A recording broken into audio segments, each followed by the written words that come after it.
സംവരണ തർക്കത്തെ തുടർന്ന് 1.5 വർഷം മുമ്പ് ആരംഭിച്ച മണിപ്പൂരിലെ ഗോത്രവിഭാഗമായ കുക്കികളും മെയ്തേയ് ഭാഗം തമ്മിലുള്ള കലാപങ്ങളും സംഘർഷങ്ങളും ചെറിയ ഇടവേളയ്ക്ക് ശേഷം വീണ്ടും ശക്തിയാർജിക്കുകയാണ്.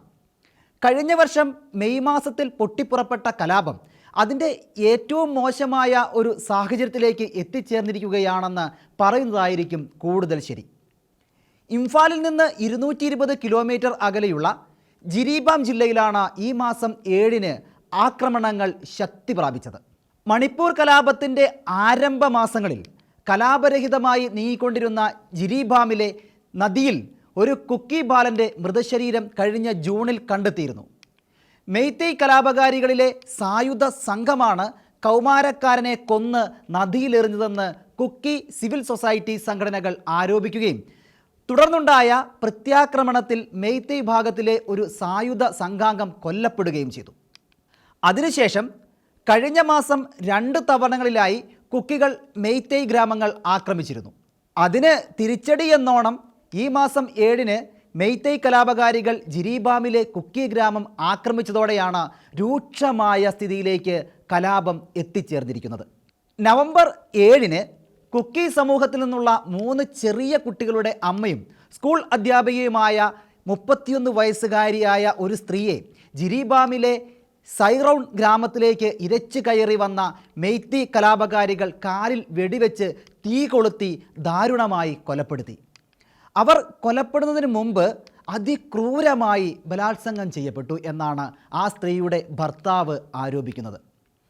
അങ്ങേയറ്റം ക്രൂരമായ അക്രമമായിരുന്നു ആ കുക്കി സ്ത്രീക്ക് ഏറ്റുവാങ്ങേണ്ടി വന്നത്. അവരുടെ ശരീരത്തിൽ 99% പൊള്ളലേറ്റിട്ടുണ്ടെന്നാണ് പോസ്റ്റ്മോർട്ടം റിപ്പോർട്ട് പറയുന്നത്. തകർന്ന അസ്ഥികളും വേർപെടുത്തിയ തലയോട്ടിയും ഉൾപ്പെടെ അതിഭീകരമായ പരിക്കുകളാണ് മെഡിക്കൽ റിപ്പോർട്ടിൽ പരാമർശിച്ചിരിക്കുന്നത്.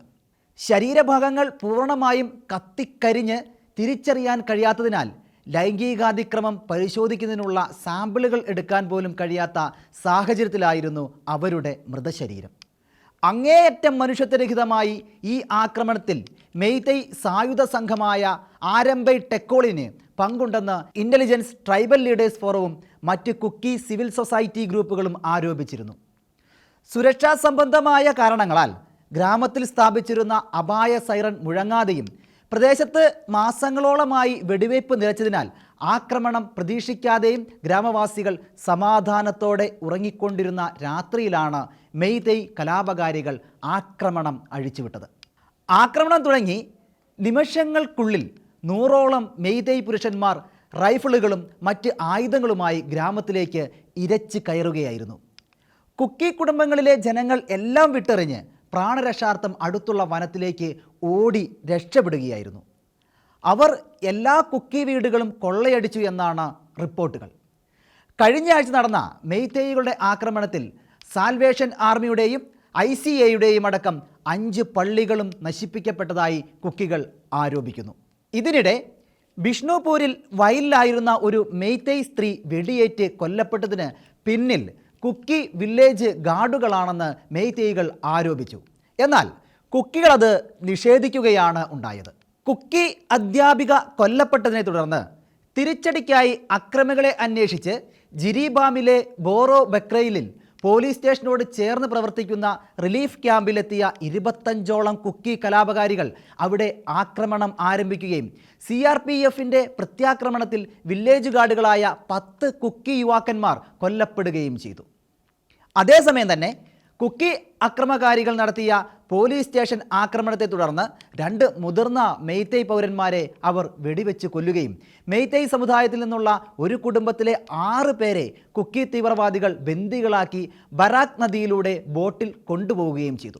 ബന്ദികളാക്കപ്പെട്ട ആ കുടുംബത്തെ രക്ഷിക്കാനുള്ള മുറവിളി മെയ്തേയ് വിഭാഗത്തിൽ നിന്ന് ശക്തമായി ഉയർന്നു വരവേ ഏതാനും ദിവസങ്ങൾക്കുള്ളിൽ ബന്ദിയാക്കപ്പെട്ട 8 മാസം മാത്രം പ്രായമുള്ള കുഞ്ഞിൻ്റെയും 2 വയസ്സുള്ള ആൺകുട്ടിയുടെയും 8 വയസ്സുള്ള പെൺകുട്ടിയുടെയും ഉൾപ്പെടെ ആ മെയ്തേയ് കുടുംബത്തിലെ 6 അംഗങ്ങളുടെ ശരീരങ്ങൾ അഴുകിയ നിലയിൽ കണ്ടെത്തുകയായിരുന്നു. ഇതോടെ ആക്രമാസക്തരായ മെയ്തേയ് വിഭാഗക്കാർ മുഖ്യമന്ത്രി ബീരൻ സിംഗിൻ്റെ സ്വകാര്യ വസതിയും 2 മന്ത്രിമാരുടെയും 4 MLAമാരുടെയും വീടുകൾ ആക്രമിക്കുകയും ചെയ്തു. കൂടാതെ സർക്കാരിൻ്റെ പ്രമുഖ സ്ഥാപനങ്ങൾ പലതും അവർ അഗ്നിക്കിരയാക്കി. കലാപം നിയന്ത്രിക്കാനെത്തിയ കേന്ദ്രസേന മെയ്തേയ് ഗ്രൂപ്പുകളെ തടഞ്ഞു. കേന്ദ്രസേനയ്ക്കെതിരെ വെടിയുതിർക്കാൻ മെയ്തേയ് വിമതർ ശ്രമിച്ചെന്നാണ് വിവരങ്ങൾ. കുക്കി തീവ്രവാദികളെ നിയന്ത്രിക്കാൻ കഴിയാത്ത കേന്ദ്രത്തിൻ്റെ താളത്തിനൊത്ത് മാത്രം തുള്ളുന്ന ബീരൻ രാജിവെക്കണമെന്നാണ് അവർ ഇപ്പോൾ ആവശ്യപ്പെടുന്നത്.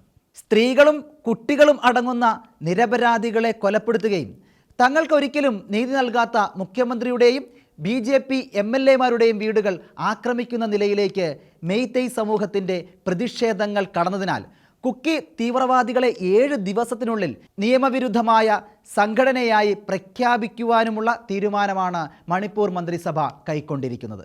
പ്രശ്നബാധിത മേഖലകളിൽ എല്ലാം കടുത്ത സുരക്ഷ ഒരുക്കിയിട്ടുണ്ട്. ഇംഫാലിൽ ഉൾപ്പെടെ 7 ജില്ലകളിൽ കർഫ്യൂ തുടരുകയുമാണ്. ഇൻ്റർനെറ്റിനും നിരോധനം ഏർപ്പെടുത്തിയിട്ടുണ്ട്. മണിപ്പൂരിലേക്ക് 30 കമ്പനി കേന്ദ്രസേനയെ കൂടി ഉടൻ വിന്യസിപ്പിക്കും. ജിരിബാമിലെ ഇപ്പോഴത്തെ കലാപത്തിൻ്റെ പ്രധാന കേസുകൾ NIA അന്വേഷിക്കും.